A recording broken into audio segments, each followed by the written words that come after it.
योग व्यक्ति अभ्यास से योगी हो या निःश्वास,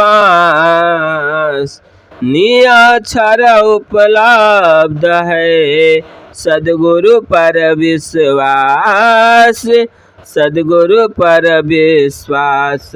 हे हंसो हे जिज्ञासो, सद्गुरु पर पूर्ण विश्वास रखने वाला विहंगम योगी ही योग के उपाय से प्राण को शांत कर विलय कर परम अक्षर सार शब्द को प्राप्त करता है।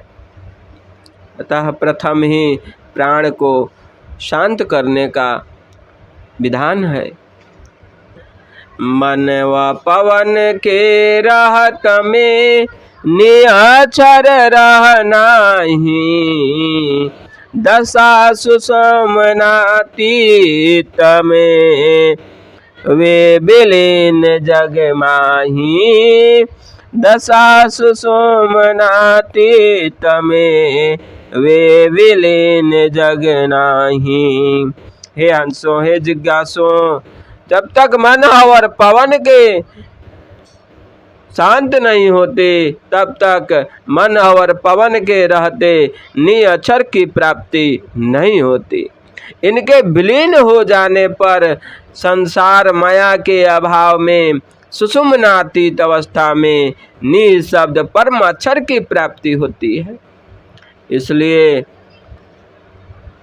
इंगला, पिंगला और सुषुम्ना ये तीनों नाड़ियां प्राकृतिक हैं। सुषुम्ना ऊर्ध्व को जाकर अपने प्रदेश में मिल जाती है और योगी इससे परे होकर अपने शुद्ध स्वरूप से परब्रह्म का साक्षात्कार और प्राप्त करता है। हे अंशो, प्रथम विधान मन और पवन को शांत करने का है।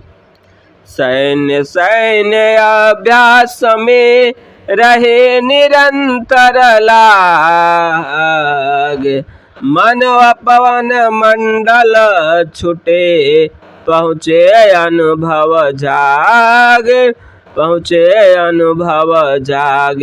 हे हंसो हे जिज्ञासु, विहंगम योग के सैन्य अभ्यास में निरंतर नियम पूर्वक लगे रहने से मन और पवन का मंडल छूट जाता है और सहज योगी अपने चैतन्य अनुभव के प्रकट होने पर चेतन लोक परमानंद को पहुंचकर परम सुख का उपभोग करता है।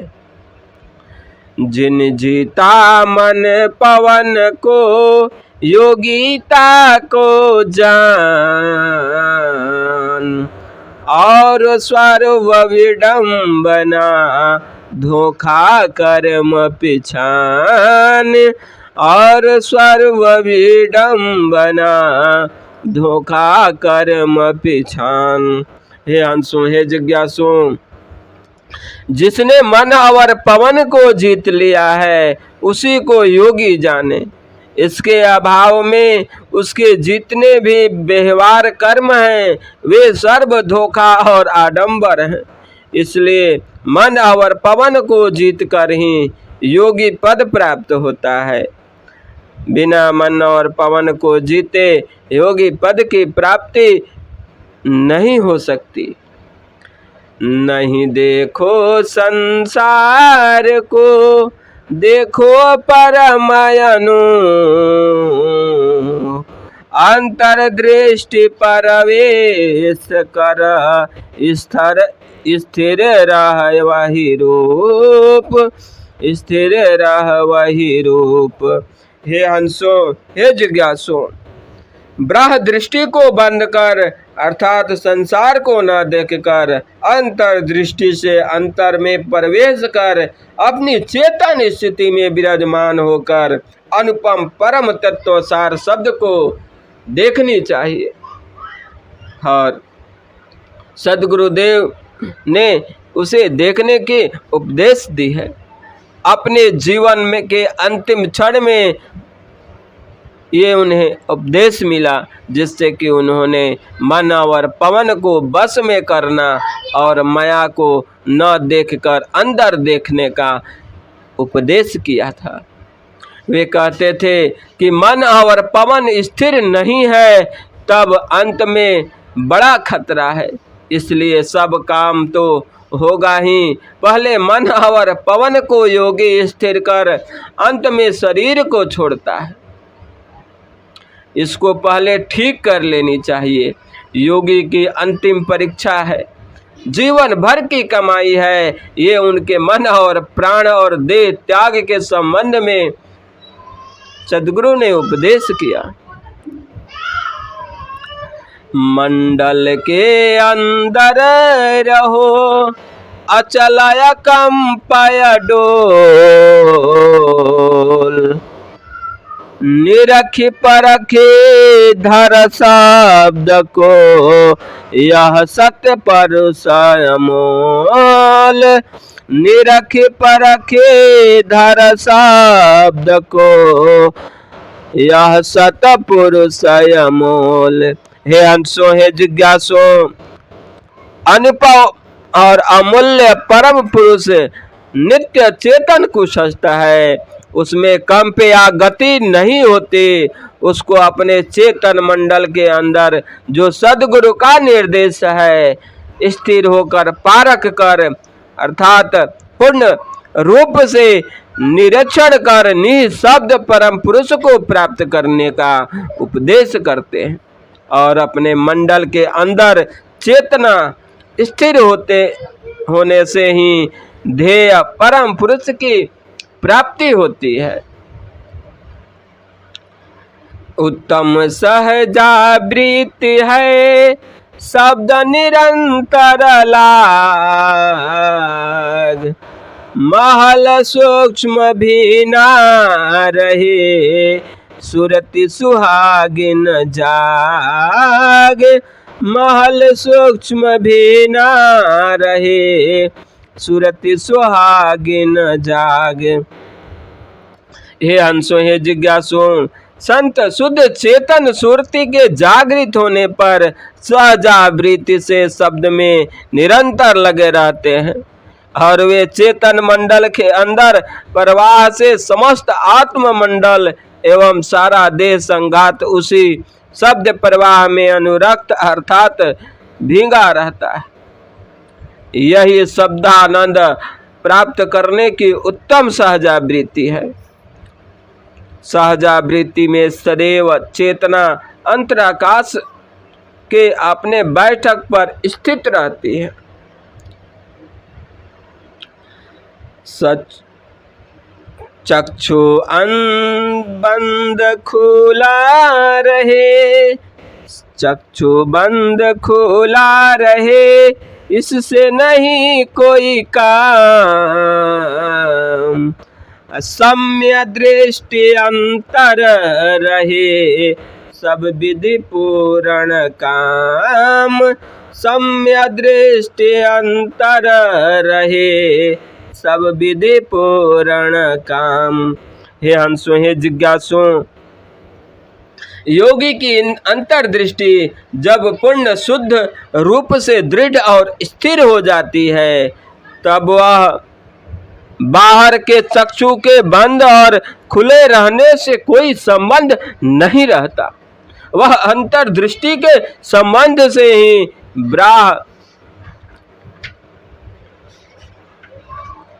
ब्राह दृष्टि कार्य करती है।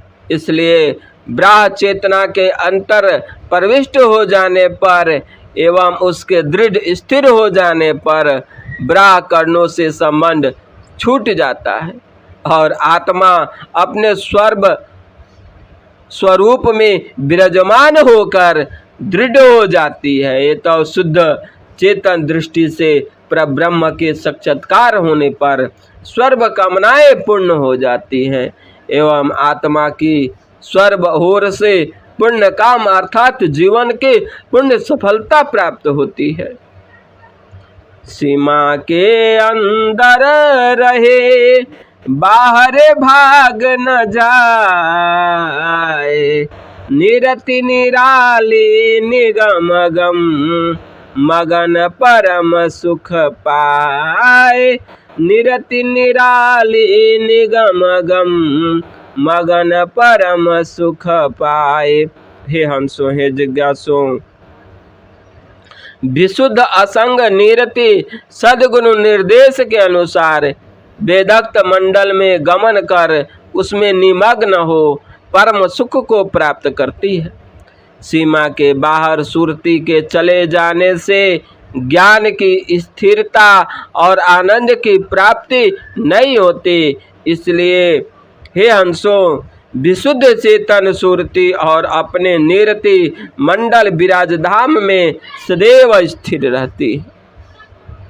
सुरती के मंडल से बाहर जाने पर अपने स्थान पर आने में अत्यंत कठिनाई या शरीर का संबंध छूट जाने का भय रहता है।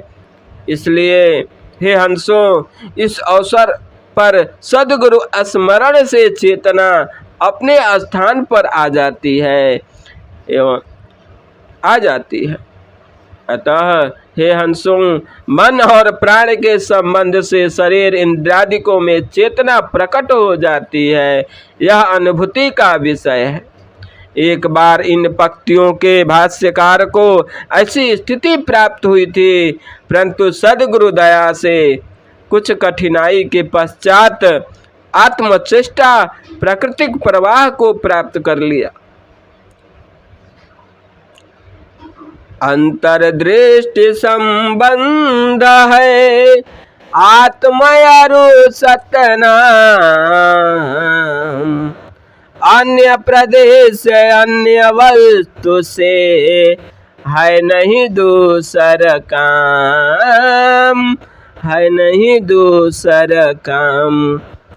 योगी जन्य अंतर्दृष्टि से आत्मा और सार शब्द का संबंध है। अन्य प्रदेश और अन्य वस्तुओं से कोई काम नहीं होता, नहीं रखनी चाहिए।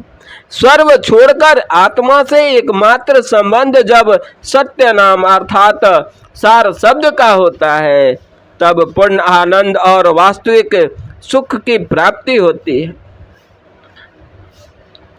हे हंसो, एक ध्येय और एक मार्ग और एक चेतन शक्ति जब एक रूप में तन्मय और तदाकार हो जाती है, तब वास्तविक आनंद की प्राप्ति अर्थात जीवन के चरम लक्ष्य की प्राप्ति हो जाती है।